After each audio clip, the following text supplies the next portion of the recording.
राज्यातील नगर परिषद आणि नगर पंचायत निवडणुकीचा आज निकाल। राज्यातील दिग्गजांची प्रतिष्ठा पणाला। न्यूज 18 लोकमतवर सर्वात वेगवान निकाल। थोड्याच वेळात मतमोजणीला होणार सुरुवात।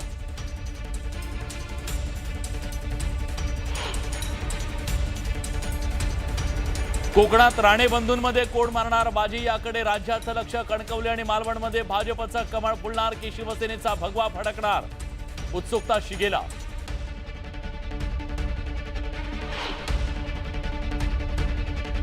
भाजपला रोखण्यासाठी वसई विरार पालिकेत ठाकरे बंधू आणि बबियाची युती होणार असल्याची माहिती। अनेक वर्षांनी ठाकूर आणि ठाकरे बंधू एकत्र येणार असल्याची चर्चा।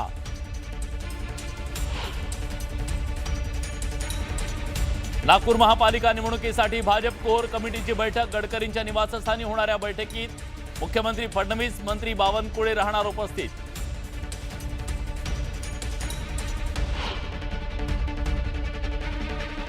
पुणे पिंपरी चिंचवडमधील राष्ट्रवादी कार्यकर्त्यांच्या भाजप प्रवेशानं अजित पवार नाराज असल्याची चर्चा। भाजप प्रवेशानं अजित पवारांना फटका बसण्याची शक्यता।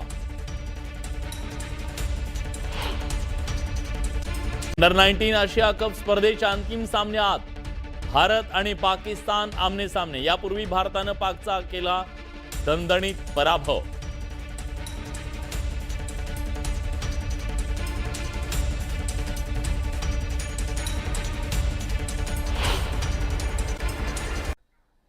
एक चित्र आपल्याला दिसलं की राजकीय नेत्यांच्या घरातले अनेक लोक आज या निवडणुकांमध्ये आहेत, त्यामुळे त्यांचा फैसला होणार आहे। सोलापूर जिल्ह्यातल्या 11 नगर परिषद निवडणुकीच्या मतमोजणीला 10 वाजता सुरुवात होणार आहे। पुढच्या काही मिनिटांमध्ये सुरुवात होणार आहे। दिग्गजांची प्रतिष्ठा सोलापूरच्या या निवडणुकीमध्ये पणाला लागली आहे। जिल्ह्यातील 11 नगराध्यक्ष आणि 269 नगरसेवक सदस्य आज निश्चित होणार आहेत। पंढरपूर, मैंदर्गी, दुधनी, अक्कलकोट, बार्शी, कुर्डवाडी, करमाळा, मंगळवेढा, सांगोला, मोहोळ या नगर परिषदेवर कोणाचा झेंडा फडकणार याकडे सगळ्यांचं लक्ष लागलेलं आहे। जिल्ह्यातल्या अनेक दिग्गजांची प्रतिष्ठा पणाला लागली आहे। भाजपची जिल्ह्यात मित्रपक्षासह विरोधकांसोबत थेट लढत आहे। जिल्ह्यातली मतमोजणी केंद्रांवरती पोलिसांचा चोख बंदोबस्त आहे। सोलापूर जिल्ह्यातली ही निवडणूक यावेळेस अतिशय गाजलेली होती। सोलापूर जिल्ह्यातील 11 नगर परिषदांच्या निवडणुकीच्या निकालाची मतमोजणी सकाळी 10 वाजल्यापासून सुरू होणार आहे। सध्या आपण सोलापूर जिल्ह्यातील मोहोळ नगर परिषदेच्या गोदामा या ठिकाणी मतमोजणीच्या केंद्रावर आहोत। आणि या ठिकाणी पाहायला गेलं तर 10 टेबलवर सुमारे 3 जे राऊंड आहेत त्यामध्ये निकाल येणार आहेत। दुपारी 12च्या सुमारास हा निकाल येण्याची अपेक्षा आहे।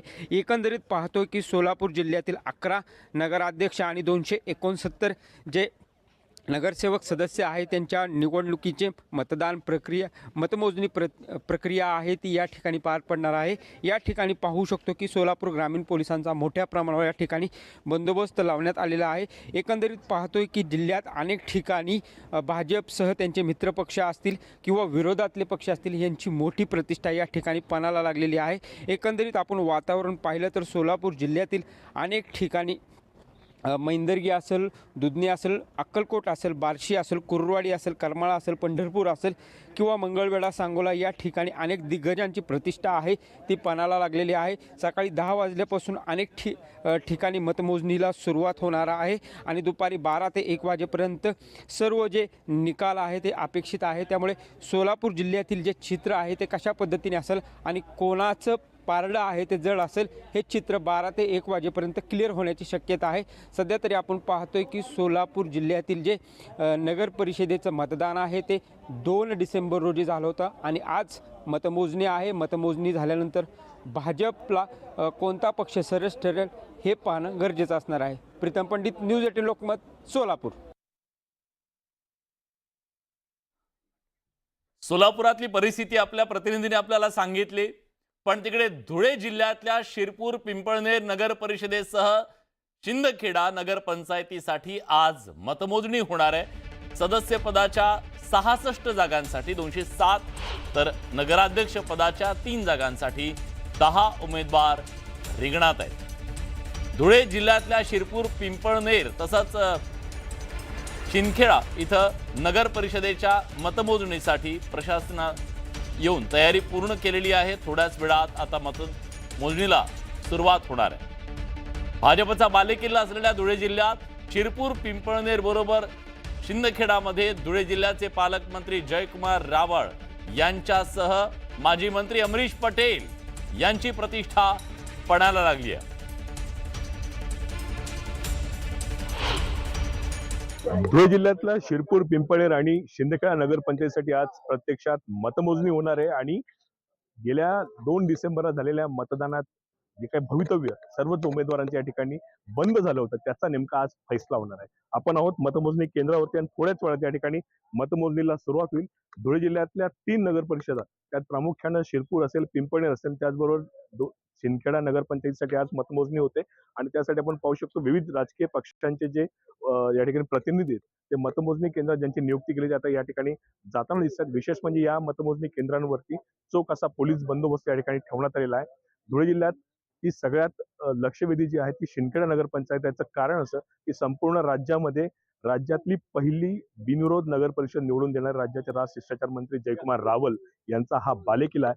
शिंदखेडा हा त्यांचा बालेकिल्ला आणि त्याच या बालेकिल्ल्यामधली शिंदखेडा नगरपंचायतची निवडणूक अतिशय चुरशीची झाली होती. त्याचं कारण असं की या ठिकाणी भाजप बरोबर महायुती आणि त्याचबरोबर विरोधकांनी देखील जोरदार या ठिकाणी त्यांच्यामध्ये रंगत जी आहे या ठिकाणी सामना रंगला होता आणि अशा सगळ्या परिस्थितीमध्ये शिरपूर, पिंपळनेर बरोबरच शिंदखेडा नगरपंचायतीकडे सगळ्यांचं लक्ष असणार आहे. एकूणच जर पाहिलं तर शिरपूर देखील हा भाजपचा बालेकिल्ला आहे. त्या ठिकाणी देखील महायुतीतील शिवसेनेने जोरदार असं त्या ठिकाणी चुरस दिलेली होती आणि विशेष करून पिंपळनेरमध्ये देखील ही पहिल्यांदाच जिल्ह्यातली पिंपळनेर नगर परिषद जी आहे की ती या ठिकाणी निवडणूक होते आणि या पिंपळनेर नगरमध्ये शिवसेनेचे जे आमदार आहेत मंजुळा गावित यांची देखील प्रतिष्ठा पणाला लागलेली आहे. तर शिरपूरमध्ये शिरपूरचे माजी मंत्री आमदार अमरीश पटेल यांची प्रतिष्ठा पणाला लागली कारण की गेल्या 30 ते 40 वर्षांपासून शिरपूर नगरपालिकेवरती अमरीश पटेल यांची एक हाती सत्ता होती. त्यामुळे या निवडणुकीमध्ये नेमके चित्र काय समोर येईल याकडे आता सगळ्यांचं लक्ष असणार आहे. थोड्याच वेळात या ठिकाणी आता मतमोजणीला सुरुवात होईल. पण एकंदरीत जर पाहिलं तर धुळे जिल्ह्यातल्या शिरपूर असेल, पिंपळनेर असेल, त्याचबरोबर शिंदखेडा नगरपंचायतीची मतमोजणी ही आता थोड्याच वेळात सुरू होईल आणि याकडे निकाल नेमके कसे येतील याकडे सगळ्यांचं लक्ष असणार आहे. 10:15 वाजेपर्यंत सातारा पहिला निकाल जो आहे तो समोर येईल. त्यामुळे आता या सगळ्या परिस्थितीमध्ये प्रतिष्ठेची मानली जाणारी धुळे जिल्ह्यातली ही जी निवडणूक आहे त्याकडे आता सगळ्यांचं लक्ष असणार आहे. दीपक बोरसे, न्यूज 18 लोकमत, धुळे. सिंधुदुर्गातील नगरपरिषद आणि नगरपंचायतींच्या मतमोजणीला थोड्याच वेळात सुरुवात होणार आहे. 3 नगरपरिषदा आणि एका नगरपंचायतीच्या निवडणुकीचा निकाल आज जाहीर करण्यात येणार आहे. कोकणात कोण बाजी मारतं याकडे सगळ्यांचं लक्ष लागलंय आणि त्यामुळे मतमोजणी केंद्रावर कडेकोट पोलीस बंदोबस्त तैनात करण्यात आलाय. तर मतमोजणी केंद्राबाहेर समर्थकांची मोठी गर्दी पाहायला मिळणार आहे. कोणताही अनुचित प्रकार घडू नये यासाठी कडेकोट सुरक्षा व्यवस्था तैनात करण्यात आली आहे. या मतमोजणीचा आढावा घेतलाय आमचे प्रतिनिधी भरत केसरकर यांनी. सावंतवाडीमध्ये दीपक केसरकरांची प्रतिष्ठा पणाला लागले. काही वेळातच मतमोजणीला सावंतवाडीमध्ये सुरुवात होणार आहे. सावंतवाडी नेमकी कोणाची याचा कौल देणारा हा निकाल असणार आहे. कशा पद्धतीने यंत्रणा जी आहे काम करते आणि मतमोजणीला काही वेळात सुरुवात होईल.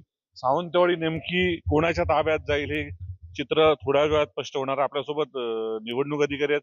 काय सांगाल कशा पद्धतीने मतमोजणीला थोड्या वेळात सुरुवात होणार आहे? साधारण सकाळी आत्ता 10 वाजल्यापासून मतमोजणी सुरुवात होणार आहे. एकूण 10 प्रभागातील 20 उमेदवारांसाठी आणि नगराध्यक्ष 21 उमेदवारांसाठी मतमोजणी होणार आहे. 5 टेबलवरती 5 फेऱ्यांमध्ये ही मतमोजणी होणार आहे. सुरुवातीला फेरी क्रमांक 1 मध्ये प्रत्येक केंद्रावरचं एक बूथ येणार आहे आणि फेरी क्रमांक 2 मध्ये त्या केंद्रावरचं दुसरं बूथ येणार आहे. म्हणजे पहिल्या 3 फेऱ्यांमध्ये पहिल्या 5 प्रभागांची मतमोजणी होईल आणि दुसऱ्या 2 फेऱ्यांमध्ये 4थ्या आणि 5व्या फेरीमध्ये प्रभाग क्रमांक 6 ते प्रभाग क्रमांक 10 अशी पहिले जेव्हा 3 फेऱ्या होतील तेव्हा पहिल्या 5 मधले 10 नगरसेवकांचा निकाल येणं अपेक्षित आहे. येस, पहिल्या 3 फेरीमध्ये प्रभाग क्रमांक 1 ते प्रभाग क्रमांक 5 तिथल्या 10 नगरसेवकांचा निकाल येईल. किती वेळ लागेल पहिले 10 नगरसेवकांचे निकाल यायला? साधारण 1 तास लागेल 3 फेऱ्यांचा निकाल. म्हणजे 11 वाजेपर्यंत निम्मे चित्र स्पष्ट झालेलं असेल आणि उर्वरित चित्र किती वाजेपर्यंत स्पष्ट होईल? साधारण 12-12:30 पर्यंत किंवा 1 वाजेपर्यंत अंतिम निकाल येणं अपेक्षित आहे. म्हणजे नगराध्यक्ष कोण हे चित्र स्पष्ट होईल 12:30 पर्यंत. यासाठी तुम्ही काय बंदोबस्त केलाय? युबीटी आहे, शिवसेना आहे, भाजप आहे, काँग्रेस, राष्ट्रवादी यांच्यासाठी तुम्ही कशी व्यवस्था केली आहे कार्यकर्त्यांना उभे राहण्यासाठी? तहसील परिसराच्या आवारात जे 4 रस्ते येतात, ते प्रत्येक रस्त्यावरती प्रत्येक पक्षांना तिथं सोय केलेली आहे. त्या ठिकाणी त्या पक्षाचे कार्यकर्ते आणि नेते थांबतील आणि जे उमेदवार आहेत आणि त्यांनी नेमलेले प्रतिनिधी आहेत, त्यांना आपण आत येण्याची सोय केलेली आहे. बाकीच्यांची तिकडे बाहेर थांबतील. ही निवडणूक मतमोजणी जी आहे यासाठी प्रशासन जे आहे सज्ज झालेलं आहे आपण बघतोय. थोड्याच वेळामध्ये ही मतमोजणी जी आहे सावंतवाडीची सुरू होणार आहे आणि काही वेळातच जो आहे सावंतवाडीचा निकाल अपेक्षित आहे. सावंतवाडी नेमकी कोणाच्या ताब्यात जाणार हे अवघ्या 1 तासात चित्र स्पष्ट होणार आहे. भरत